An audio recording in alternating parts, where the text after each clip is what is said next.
Recently, I've gotten a bit obsessed with the fictional idea of a medieval America.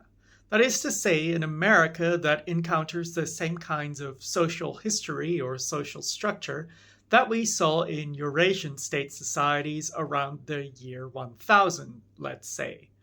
The reason for this, of course, is that the Americas kind of avoided this period.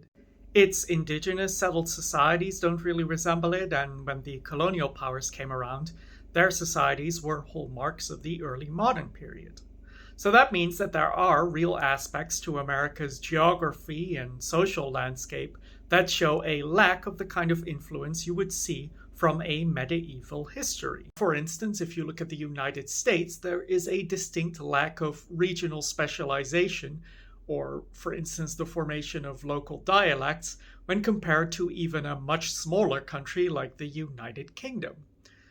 In that comparison, also, it's notable that during the Middle Ages, much of the local countryside had a much greater population density than these countries would have later on in the modern era. And this also you don't see in the Americas, barring a few regions.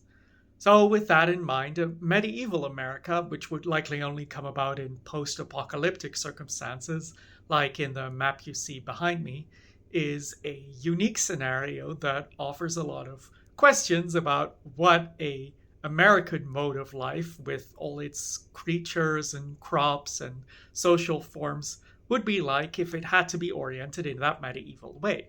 One example of that then would be the After the End mod for Crusader Kings, for instance, but a lot of these scenarios tend towards the satirical somewhat, and thereby avoid what could make these scenarios really interesting.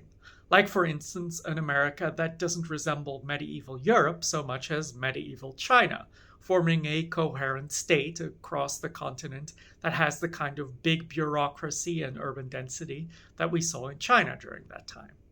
I'll be sharing a few of those scenarios, as always, in the comment section.